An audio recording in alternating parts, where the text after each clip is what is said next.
తెలుగు రాష్ట్రాల్లోని పలు జిల్లాల్లో వర్షాలు దంచుకొడుతున్నాయి. వాగులు వంకలు పొంగి ప్రవహిస్తున్నాయి. నదులు చెరువులకు వరద ఉధృతి పెరుగుతోంది. పలు ప్రాంతాల్లో కురుస్తున్న భారీ వర్షాలకు రోడ్లన్నీ జలమయమయ్యాయి. దీంతో వాహనదారులు తీవ్ర ఇబ్బందులు పడుతున్నారు. బంగాళాఖాతంలో అల్పపీడనం ప్రభావంతో మరొక 5 రోజుల పాటు వర్షాలు పడే అవకాశం ఉందని వాతావరణ శాఖ తెలిపింది. భారీ నుంచి అతి భారీ వర్షాలు కురిసే అవకాశం ఉందని హెచ్చరించింది. నైరుతి రుతుపవనాల కారణంగా ఇప్పటికే ఏపీ, తెలంగాణలో వానలు విస్తారంగా కురుస్తున్నాయి. జూన్ వరకు వర్షాభావ పరిస్థితులు ఏర్పడినప్పటికీ జూలై ప్రారంభం నుంచి పలు జిల్లాల్లో వానలు జోరుగా కురుస్తున్నాయి. మరొక 15 రోజుల పాటు వర్షాలు విస్తారంగా కురుస్తాయని వాతావరణ శాఖ తెలిపింది. ఏపీలో అక్కడక్కడా పిడుగులతో కూడిన మోస్తరు నుంచి భారీ వర్షాలు కురుస్తాయని చెబుతున్నారు వాతావరణ శాఖ అధికారులు. ఉత్తరాంధ్ర, రాయలసీమ జిల్లాల్లో భారీ వర్షాలు పడే అవకాశం ఉందని చెబుతున్నారు. లోతట్టు ప్రాంత ప్రజలంతా కూడా అప్రమత్తంగా ఉండాలని సూచిస్తున్నారు.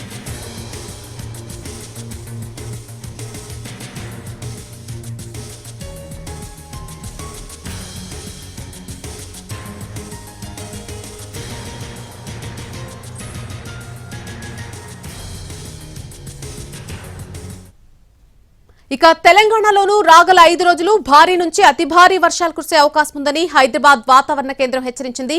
సముద్ర మట్టానికి 5.8 కిలోమీటర్ల ఎత్తులో కోస్తాంధ్రప్రదేశ్లో పశ్చిమ మధ్య బంగాళాఖాతంలో ఆవర్తనం ఏర్పడింది. గంగా పశ్చిమ బెంగాల్ మీదుగా ఏర్పడిన ఆవర్తనంలో కలిసిపోయిందని వాతావరణ శాఖ తెలిపింది. ఇవాళ భద్రాద్రి, కొత్తగూడెం, ఖమ్మం, సూర్యాపేట, మహబూబాబాద్ జిల్లాల్లో అక్కడక్కడా అతి భారీ వర్షాలు కురిసే అవకాశాలున్నాయని ప్రకటించింది. నిర్మల్, నిజామాబాద్, సంగారెడ్డి, నాగర్ కర్నూలు జిల్లాల్లో భారీ వర్షాలు కురిసే అవకాశం ఉందని చెబుతున్నారు వాతావరణ శాఖ అధికారులు. ఉరుమురు మెరుపులతో కూడినటువంటి వర్షాలు పడతాయని తెలిపారు. ఆయా జిల్లాలకు ఎల్లో అలర్ట్ జారీ చేశారు. సిద్దిపేట, మెదక్, కామారెడ్డి జిల్లాలకు ఆరెంజ్ అలర్ట్ జారీ చేసింది వాతావరణ శాఖ. 30 నుంచి 40 కిలోమీటర్ల వేగంతో ఈదురుగాలులు వీచే అవకాశం ఉందని హెచ్చరించింది. నిన్న హైదరాబాద్ లో రాత్రి కుండపోత వర్షం కురిసింది. గంటన్నర పాటు పడిన వర్షంతో రహదారులన్నీ కూడా జలమయంగా మారిపోయాయి. కిలోమీటర్ల మేర ట్రాఫిక్ నిలిచిపోయింది. న్యూ మెట్టిగూడలో 7.5 సెంటీమీటర్ల వర్షపాతం నమోదైంది. సికింద్రాబాద్, ఖైరతాబాద్, మల్కాజ్గిరి ప్రాంతాల్లో లోతట్టు ప్రాంతాలన్నీ కూడా నీట మునిగిపోయాయి. రాష్ట్ర వ్యాప్తంగా పలు జిల్లాల్లోనూ నిన్న విస్తారంగా వర్షాలు కురిశాయి. ఖమ్మం జిల్లా సత్తుపల్లిలో కుండపోత వర్షం కురిసింది. లోతట్టు ప్రాంతాల్లోకి వరద నీరు చేరుకుంది. ఇక ఏపీలోనూ పలు జిల్లాల్లో వర్షం దంచుకొట్టింది. గుంటూరు, ఏలూరు, విశాఖ, అల్లూరి, కృష్ణా జిల్లాల్లోని అన్ని ప్రాంతాల్లో కూడా ఒక మోస్తరు నుంచి భారీ వర్షం కురిసింది.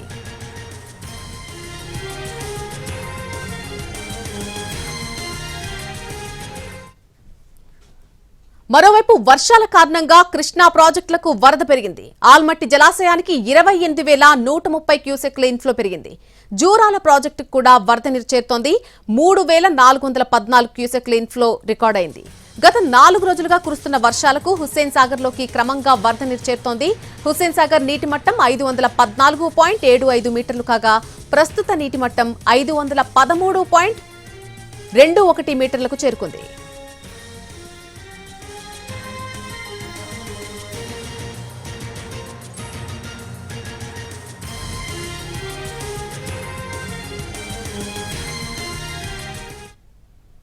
ఎన్టీఆర్ జిల్లాలో విస్తారంగా కురుస్తున్న వర్షాలకు వాగులన్నీ కూడా ఉధృతంగా ప్రవహిస్తున్నాయి. గంపలగూడెం మండలం తోటమూల, వినగడప మధ్య ఉన్న కట్టలేరు వాగుకు వరద నీరు పోటెత్తింది. వాగు ఉధృతంగా ప్రవహిస్తూ ఉండటంతో 20 గ్రామాలకు రాకపోకలు నిలిచిపోయాయి. గంపలగూడెం మండల కేంద్రం నుంచి విజయవాడ, నూజివీడు వెళ్లడానికి ఇదే రహదారి కావడంతో వాహనదారులు తీవ్ర ఇబ్బందులు పడుతున్నారు.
అల్లూరు జిల్లా ముంచింగిపుట్టు మండలం లక్ష్మీపురంలో మత్స్యగేట వాగు ప్రమాదకర స్థాయిలో ప్రవహిస్తోంది. ఎగువన కురుస్తున్న వర్షాల కారణంగా వాగు ఉధృతంగా ప్రవహిస్తోంది.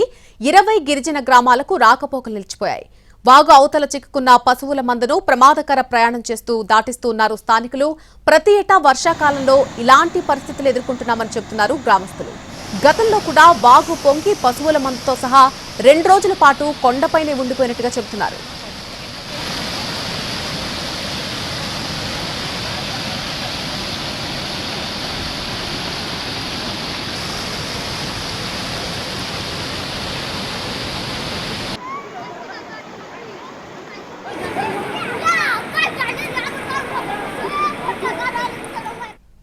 అల్లూరి సీతారామరాజు జిల్లాలో విస్తారంగా వర్షాలు కురుస్తున్నాయి. దేవీపట్నం మండలం గొందూరు గ్రామంలో గండిపోచమ్మ ఆలయాన్ని వరద నీరు తాకింది. అమ్మవారి దేవస్థానం మండపం మొత్తం కూడా జలమయంగా మారిపోయింది. స్నానాల ఘాట్ వద్ద మెట్లు పూర్తి స్థాయిలో మునిగిపోయాయి. గండిపోచమ్మ ఆలయానికి వెళ్లే రోడ్డు మార్గంలో దండింగి గ్రామం వద్ద వరద నీరు భారీగా చేరుకుంది. దీంతో భక్తులంతా కూడా తీవ్ర ఇబ్బందులు పడుతున్నారు.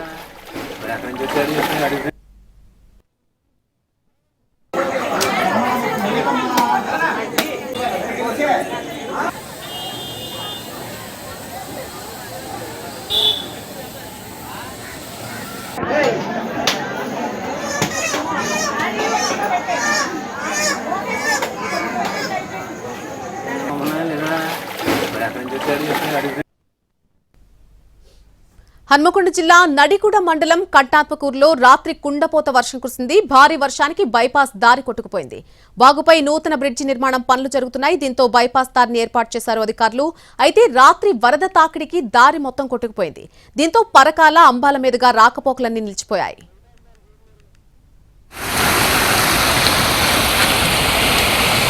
sim